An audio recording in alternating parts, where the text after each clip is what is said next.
Hello students, video का thumbnail देख के आप समझ ही गए होंगे हम आज किस टॉपिक पे बात करने वाले हैं। जी हाँ, आज हम बात करने वाले हैं आईआईटी क्रैक करने के लिए हमें क्या करना चाहिए, क्या नहीं करना चाहिए और हमारे पास क्या क्या मटेरियल होना चाहिए, हम कोचिंग ज्वाइन करें या ना करें। इन सब सवालों के जवाब बच्चों को जानने में बहुत ज़्यादा उत्सुकता होती है। तो आज हम इस वीडियो में लेकर आए हैं यही आपके लिए, तो बने रहिए हमारे साथ, वीडियो को देखते रहिए। चलिए वीडियो स्टार्ट करते हैं। तो बात करते हैं आईआईटी जेईई की तैयारी के लिए आपको क्या करना चाहिए। हालांकि जो मैं बताने वाला हूँ ये सिर्फ आईआईटी जेईई के लिए ही नहीं है, ये आप कोई भी तैयारी कर रहे हो, आईएएस की, पीसीएस की या किसी और चीज़ की भी तैयारी कर रहे हो तो वहाँ पे भी इस चीज़ को अप्लाई करें, इससे आपको बहुत बेनिफिट मिलेगा। जैसे आपको क्या करना चाहिए कोई भी तैयारी करने के लिए, तो सबसे पहला काम होता है आपको सिंसियर बनना है, सीरियस नहीं। इस बात को ध्यान रखें, आपको हमेशा सिंसियर बनना है, सीरियस नहीं। सिंसियर क्यों बनना है?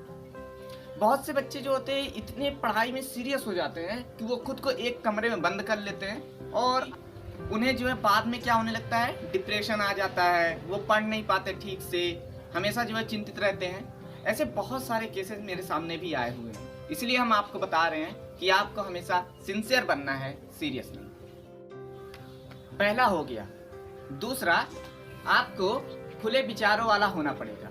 खुले विचार होने से आप अपने सवाल जिसमें आप अटक जाते हैं, अक्सर करके सवाल आप जो है अपने टीचर से नहीं पूछ पाते हैं, खुले विचार होने की वजह से वो सवाल आप अपने टीचर से पूछ सकते हैं, अपने दोस्तों से पूछ सकते हैं। तीसरी और सबसे इम्पॉर्टेंट बात जो आपको आईआईटी में सिलेक्शन दिलाएगी वो ये है कि आप जो कुछ भी पढ़ें उसका खुद ही चिंतन करें। ऐसा करने से जो कॉन्सेप्ट होगा वो आपको बहुत ही अच्छे तरीके से क्लियर होगा।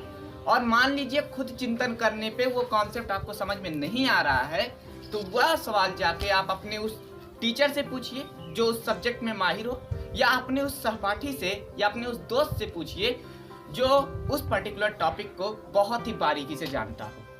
अब क्वेश्चन आता है, बच्चे अक्सर करके क्वेश्चन पूछते हैं अपने टीचर से या अपने कोलीग से जो उनके आसपास रहते हैं, जो आईआईटी से बिलोंग करते हैं। उनका ये क्वेश्चन होता है, सर या भैया हम कौन सी कोचिंग ज्वाइन करें आईआईटी क्रैक करने के लिए। ये काफ़ी फेमस क्वेश्चन है, तो मैं आपको यही सजेस्ट करूंगा कि अगर आप बिना कोचिंग के भी, जैसे बहुत से लोगों ने बिना कोचिंग के बड़ी बड़ी मिसालें कायम की है, आईआईटी में अच्छे अच्छे रैंक लेके आए हैं, जेईई मेन में अच्छा अच्छा स्कोर किया है, आप भी अगर बिना कोचिंग के वैसा कर सकते हैं तो आपको कोचिंग की जरूरत नहीं है। लेकिन अगर आप ऐसा नहीं कर सकते हैं तो मैं आपको कोई पर्टिकुलर कोचिंग का नाम नहीं बताऊंगा कि आप इसी कोचिंग इंस्टीट्यूट में जाके अपना नाम लिखा लें और पढ़ाई करना स्टार्ट कर दें। मैं आपको कुछ नाम सजेस्ट करता हूं जिसमें से आपको जहां पसंद हो आप वहां जाके अच्छा कर सकते हैं। इसमें से सबसे पहला नाम आता है कोटा का, जो कि राजस्थान में है, और वहीं दूसरा कानपुर का नाम आता है जो कि यूपी में ही है। बनारस, इलाहाबाद, लखनऊ, ये सब भी यूपी में हैं जो आईआईटी की अच्छी कोचिंगें देते हैं। अगला सवाल जो बच्चे बहुत ज़्यादा पूछते हैं वो होता है उनका कि सर आईआईटी क्रैक करने के लिए हमारे पास मटेरियल क्या क्या होना चाहिए, कौन सी बुक को हम फॉलो करें, कौन सी बुक ना फॉलो करें। ऐसे सवाल बनते हैं उनके। तो मैं इस सवाल का जवाब आप देने से पहले आपको एक बात बता देता हूँ। आपको ये जानना बहुत ज़रूरी है कि आईआईटी आखिर हमसे पूछता क्या है, आखिर वो हमसे चाहता क्या है। तो इसका जवाब ये होगा कि आईआईटी जानना चाहता है कि आपका कॉन्सेप्ट पर पकड़ कितना है, आप उस कॉन्सेप्ट को अपनी दैनिक जीवन में इस्तेमाल कितना करते हैं। ये बात आपसे आईआईटी जानना चाहती है, क्योंकि आईआईटी क्वालिफाई करके जब आईआईटी कॉलेज में जाएंगे तो आपको वहां पर अपना व्यवहारिक ज्ञान दिखाना पड़ेगा, ना कि आपने कितना रट्टा मारा है। तो चलिए हम डिस्कस कर लेते हैं कि मटेरियल क्या क्या होने चाहिए। देखिए, जो बच्चे बिल्कुल भी नहीं जानते आईआईटी के सवाल का लेवल क्या होता है, वो किस लेवल तक क्वेश्चन हमसे पूछते हैं, तो उनके लिए मैं सजेस्ट करूंगा पहले वो जाके ये देख लें कि लेवल क्या है उनका, और उस हिसाब से अपनी प्रिपरेशन स्टार्ट करें। तो मटेरियल के लिए आप जिस बोर्ड से बिलोंग करते हैं, आप जिस बोर्ड में पढ़ाई कर रहे हैं, उसका पूरा का पूरा 11th 12th आप कवर कर डालिए, या आप जो है एनसीईआरटी की पूरी 11th-12th कवर कर सकते हैं।